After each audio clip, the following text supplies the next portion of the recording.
The letter came on a Monday, folded tight in an envelope with no return name, only the slanted script of a frightened hand. The rancher found it tucked beside her porch lamp just after dawn, the ink smudged by early fog. She read it with shaking fingers, her lips parted like she was trying to breathe without drawing attention to it. She ran. "She's gone. I don't know where. I think he's looking for her. Please, if you're safe, help us." No name was needed. She knew it was from her sister, and she knew what it meant. Trouble, the kind that didn't knock before entering, the kind that smelled like whiskey and shouted at girls who didn't move fast enough. She didn't cry, but her stillness gave her away. The rancher watched her from the gate, hands resting on the rail. He didn't ask, just said softly, "I'll saddle the horses." They rode for hours, sun dipping behind them like a secret. He didn't ask where, she just pointed, eased, to a cluster of rail tracks and crossroads, where girls disappear and men like him think no one's watching. She wore her fear like armor, not loud, but strong. He wore his silence like a vow. They found the girl by a tavern just past the county line, dirty, hungry, hiding behind a stack of broken crates. She looked up when she saw her sister, and she ran into her arms, like a child who had waited too long to be held. The rancher stood watch as the world around them spun in its old, cruel ways. The man she had run from wasn't far. He stumbled from the saloon, curses slurring from his mouth like spit. "She's mine." They both were. "You can't just take what don't belong to you." The rancher stepped forward, slow, measured, like a man who knew how to stare down storms. "You lost the right to yours the first time you raised your hand," he said. The man laughed, loud, crooked. "You got no say in this. I do now." Not once did the rancher raise his voice, but there was something final in his tone, a weight, a stillness that dared the other man to press further. And like most cowards, when the noise met a wall of calm, the drunk turned, staggered, spat at the ground, and walked away. He wouldn't be back, not while the rancher still drew breath. The ride home was quiet. The girl slept in her sister's arms. The wind moved through the trees like a hymn. Back at the ranch, he made a place for her, not in the barn, not in the corner, but in the house, near the hearth, near the warmth. He built her a bed with his own hands, painted it white, carved her initials into the post, and one morning, as spring leaned into summer, he left something in her palm, small, carved from oak, a ring, simple, worn. She turned it over in her hand, looked up. "I ain't got fancy words," he said. "I just want you to know. The door's open, if you want it." She didn't answer with her mouth. She took his hand, held it, and the porch fell into stillness again. Not the kind born from emptiness, but the kind that only comes when something at last is whole. The girl grew, found laughter again. She planted sunflowers behind the barn. The woman, the one who came by train, with a tear in her eye, grew too. Not taller, just fuller. She found her lavender, found her voice, found the kind of love that never asked her to be smaller. The rancher, he softened, laughed more, built shelves in the kitchen for the jars she filled with jam, read poems out loud on Sundays, even if he didn't understand them. He just liked her voice. The town no longer whispered. Now, they waved when they passed, left pies on the fence post, asked for her recipes, asked for his help. One night, under a sky that glittered like spilled sugar, she sat beside him on the porch, the rocking chairs creaking gently in time. "You really never wanted a wife?" she asked, half smiling. He shook his head. "No." Then, a beat. "Didn't know I needed one till I saw you standing there, suitcase in one hand, sorrow in the other." She looked down. "All I had left. It was enough. They didn't have a wedding. They had a home, which, in the end, meant more." He never wanted a mail-order bride. He wanted quiet, wanted peace. What he didn't know was that she would bring both, not by staying silent, but by teaching him the kind of love that whispers instead of shouts, the kind that grows in silence, like roots below the frost. And she never needed a hero, only a place to rest, a name spoken without judgment, a morning that came soft, and a man who saw her not as broken, but brave. Some stories don't begin with fireworks. They begin with a tear, and a man who chooses to stay. The nights grew colder, as fall slid over the hills, laying frost along the fence rails, and making the breath of horses rise like ghosts. The girl had begun to settle into the quiet rhythm of the ranch, though the word settle still felt too large for her ribs to hold. She moved through the days like someone relearning the shape of the world, feeding hens, gathering eggs, filling water troughs with the widow at her side, who never asked questions but always made sure there was a second cup of coffee waiting. There was still grief, but it had softened around the edges, like river stones worn by time. She spoke to the cowboy more now, small things, not often, but she watched the way he listened, how he never tried to fix her words, only gave them space to land. Sometimes they stood at the fence line together at dusk, watching the sky smudge pink and gold behind the ridge. He'd tell stories, low and easy, about calves born backwards, or storms that split the sky like a cracked plate. And when she laughed, rarely, unexpectedly, it always caught them both by surprise. One evening, he told her, "You ought to ride again." She looked at him for a long time before answering. "I buried the last horse I loved. Don't think I want to do that again." He nodded. "It's hard, loving things with legs." Then added, "But I reckon loving 'em without legs ain't easier." She smiled at that, a small one, but real. Still, she avoided the colt. He waited by the stall some mornings, nosing the air for her, ears perked, but she kept her hands in her pockets. It was in the middle of the night that the storm came, not thunder and wind, but pain, screaming, the sharp cry of a mare in labor. She was a gentle old thing, chestnut, sweet-eyed, but labor came fast and sideways. Something was wrong. The cowboy was already in the barn when the girl arrived barefoot, hair tangled, heart pounding. "She's not pushin' right," he said. Foals turned. "She's strugglin'." The mare thrashed, her sides heaving, blood on straw, her breath coming in gasps. The girl froze. Her body remembered loss. Her soul remembered watching something she loved tremble and go still. She backed away. I can't do this again." "You don't have to," he said gently, not turning. But his hands were slick, his brow furrowed. He was running out of time. "She needs both of us." The mare let out a scream, sharp and aching, a sound that came from somewhere beneath the bones. The girl pressed her palms to her ears. "Not again." She turned toward the barn door, but then she heard a voice, not loud, not pleading, just steady. "Don't run from pain, walk with it." It wasn't a command, just a truth. She turned back, moved slowly to the mare's head, sat beside her, placed both hands on the heaving neck. "It's okay," she whispered. "You're not alone." The cowboy worked, gentle and firm, guiding the foal, coaxing life from fear. His breath matched the mare's. His voice murmured calm, and then, like a fragile miracle, the foal slid free, wet and small and silent. He didn't move. The girl's heart twisted. But then the cowboy reached down, rubbed the tiny chest, cleared the airway. A sputter, a breath, a wobbly cry, and the mare, exhausted and shivering, reached her nose forward, touching her baby's flank. The girl felt something break open in her chest. Not pain, not even relief. Something older, something like light.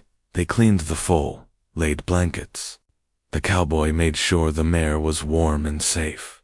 Then he leaned back against a post, breathing hard, sweat on his neck. She looked at him for a long time. "You've done this before." He nodded. "Too many times." "You ever lose one?" He met her eyes. "More than I'd like." She swallowed. "But you still help. Because I know what it feels like to bleed alone." The words landed between them like a promise. And she, without thinking, moved toward him, sat beside him on the straw, knees brushing. After a long silence, she said, "I used to think people either saved you or broke you." He glanced over. "And now? I think the good ones sit with you while you decide which one you'll be." He didn't smile, but his shoulders softened. In the days that followed, she fed the foal herself, hand steady now, voice calm. The colt from the other stall watched her, eyes wide and waiting. She touched his nose one morning. He didn't flinch. She didn't cry. The boy who carved things left her a new figure, a mare with a baby beside her, carved from a piece of fallen fence post. She kept it by her cot. Some nights, she walked the pasture before bed, watched the moon rise over the hills, let the night wrap her in something close to peace. The cowboy was often out there too, fixing the fence, checking the water, not hovering, just near. One night, she walked up beside him and said, "I think I'm ready." He looked over. "To ride?" She nodded. He didn't smile, but something in his eyes warmed. "Then I'll saddle the colt." The next morning, she stepped into the barn, hands steady, spine straight. The colt stood calm as she placed the blanket, the saddle, the bridle. Her fingers worked like memory was a language she could finally speak again. The cowboy stood nearby, leaning against the gate. "You're not afraid?" She mounted slow. "I am," she said, "but I'm not alone."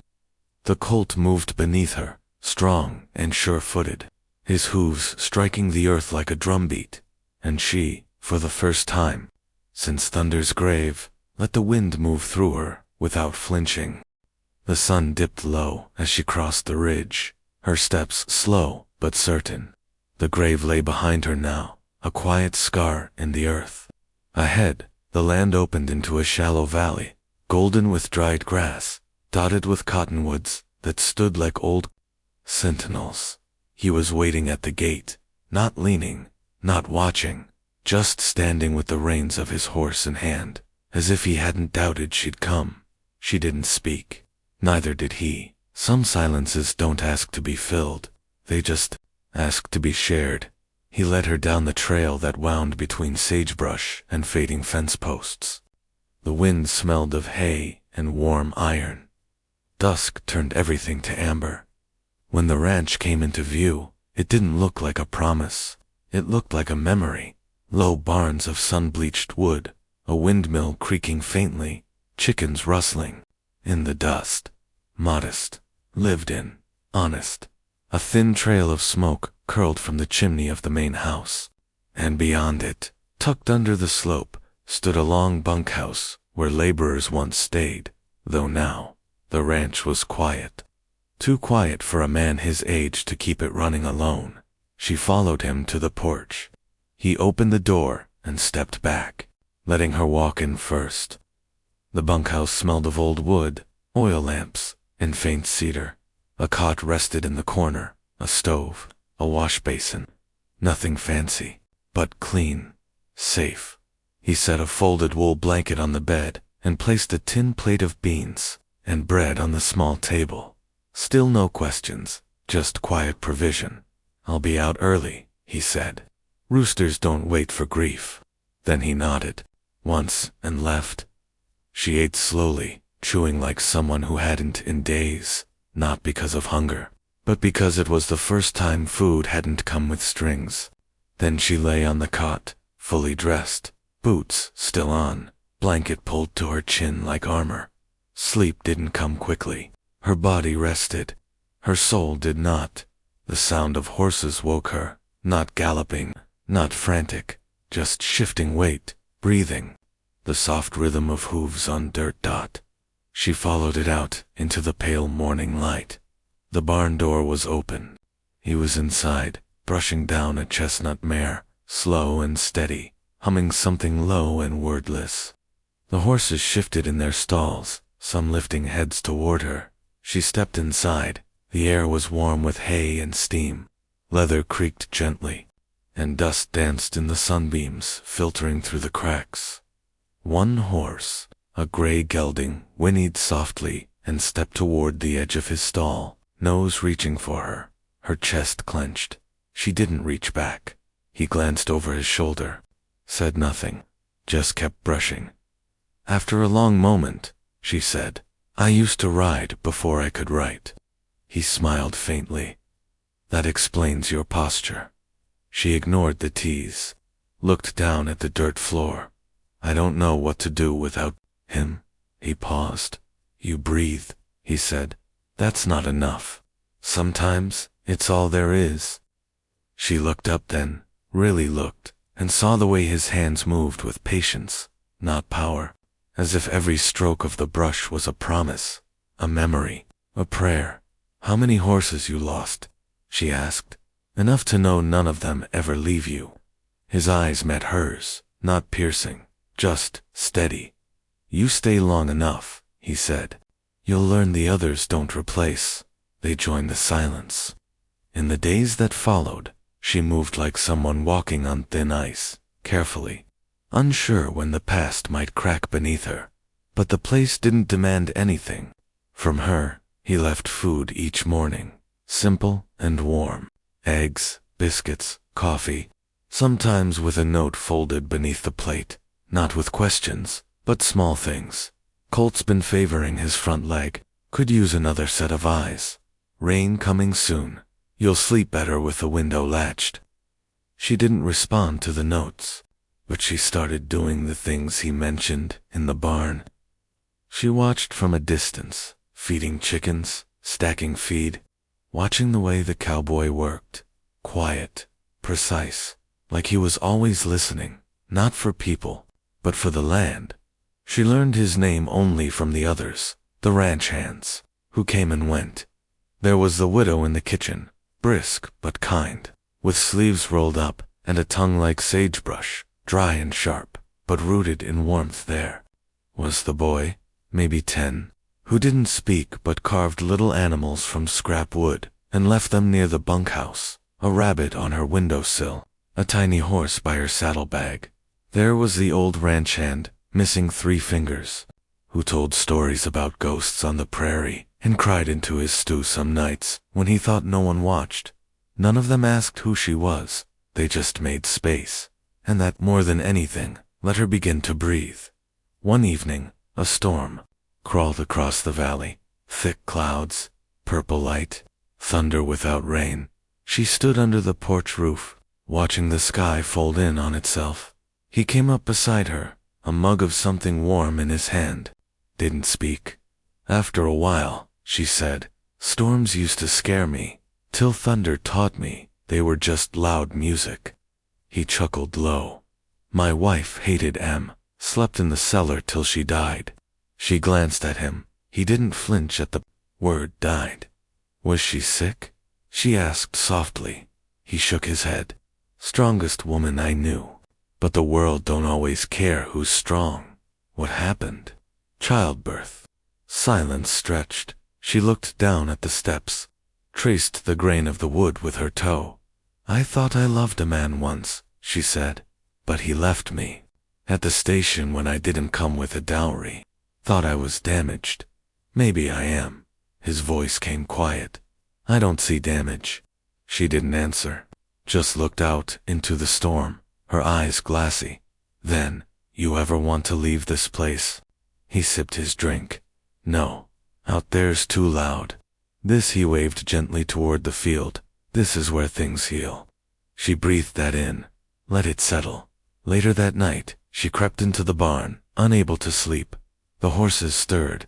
One nickered softly. She walked to the last stall. A young colt stood there, black with a white star on its brow, still skittish. She reached out slowly. The colt backed away. Her hand dropped. "I'm not ready either," she whispered, then sat on the hay, arms around her knees, and just stayed. Morning came, soft and gold. The cowboy passed her asleep beside the colt's stall. He didn't wake her, just left a blanket over her shoulders and a wooden carving beside her boot. It was a horse, not galloping, just standing still, brave and facing the sunrise. Spring came slow. The snow melted in soft patches, trickling down the slopes like memory fading gently into the soil. Wildflowers crept through old fences. Birds returned to the cottonwoods with songs that hadn't been heard all winter, and with the thaw came something else, something less visible, but just as alive. Peace, not loud or sudden, just steady. She no longer flinched at the sound of hooves, no longer avoided the barn. Her hands grew calloused, strong. Her posture no longer sagged with grief, but stood like someone who'd survived, not just one loss, but many, and come out carrying light. She took to riding every morning before the sky had fully brightened. The colt, still young but grown, taller now, knew her rhythms. She whispered to him like a friend. He listened like one. The cowboy watched from a distance most days. He never tried to tame her joy, only guarded its quiet growth. One afternoon, she found a small stable taking shape near the eastern fence, a space just for her. He didn't say it was hers. He didn't need to. She painted the door with her own hands, bright blue, like the sky she once stared at while clutching thunder's mane. The boy left her a carving of a bird mid. She hung it above the stall. Hope, it read, scratched faintly into the wings. But life never stays soft for long. It was near the end of May, when the river swelled with snow melt and the wild grass stretched tall, that the past came riding in, not like a storm, but like a sickness returning after you thought it had died.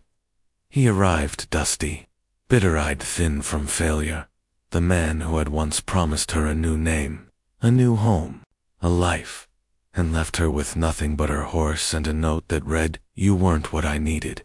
He came into the ranch yard like someone who still believed he was owed something. She saw him before the others did, standing beside the pasture, feeding the foal, the air suddenly thick in her lungs. He hadn't changed much, only grown meaner around the mouth. He dismounted like the world still belonged to him.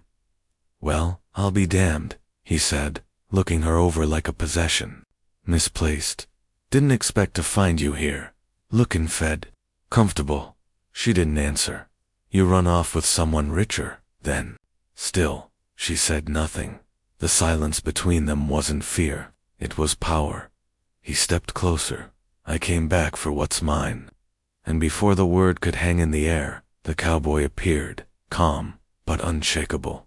He didn't raise a voice, didn't draw a weapon. He just stood beside her like stone carved by mercy. "She ain't yours," he said softly. The man sneered. "This ain't your business, friend." The girl spoke then, clear, cold. "It is his land." He turned to her, laugh brittle. "So this is who you picked? A washed-up rancher with dirt under his nails." She looked him in the eye for the first time in what felt like a lifetime. "No," she said. "He didn't ask me to be picked." The man stepped forward, not in violence, but in arrogance. "You were nothing when I found you. A stray crying over that damn horse like a child." Her heart flared. She didn't step back. "Thunder carried me through hell," she said, "and you left me there." The ranch yard had gone quiet. The widow stood in the doorway, apron in hand. The boy had paused mid. Even the horses seemed still. "You broke me," she said, "and I survived you." He tried to laugh it off. "You think this place made you strong? That man?" He gestured toward the cowboy. She shook her head. "This place didn't save me," she said. "I did." The words landed like a bell tolling truth. He looked at her then, really looked, and for the first time, saw someone he couldn't touch. He mounted his horse, spit on the dirt, turned and rode off, smaller than he came. And just like that, the past no longer held her. That night, the fire was low. She stood beside it, the wind brushing strands of hair across her face. The cowboy approached quietly. "As always, you all right?" She nodded. Then, After a pause, he thought I was still the girl who needed saving. The cowboy looked into the flames, and I stopped waiting to be rescued the day I buried Thunder. A soft smile flickered in his eyes. Not pride, not triumph, just recognition. You showed me your soul, she said, and never asked for mine in return. He didn't speak. She stepped closer.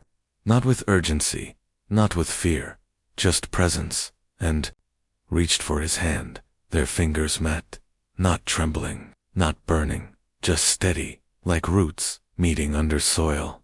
Weeks passed. She built her stable, planted flowers outside the bunkhouse, painted the fence where it had faded.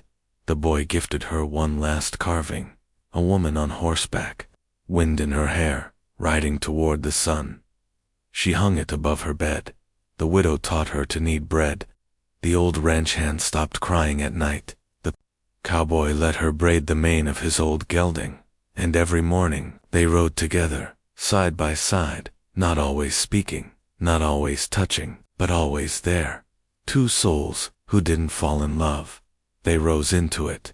One evening, they sat atop the ridge as the sun dipped low. The land below stretched wide and golden.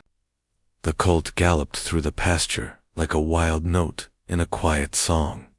She rested her head against the cowboy's shoulder. "Do you believe in second lives?" she asked. He thought for a long time. "I believe in growing things," he said. "And growing things don't start over. They just keep reaching." She smiled. "Then I reckon I'm still growing." He looked at her, not like someone who had claimed anything, but like someone who had simply waited for her to bloom. And in that moment, the wind held no sorrow. The land no longer remembered. The grave dot?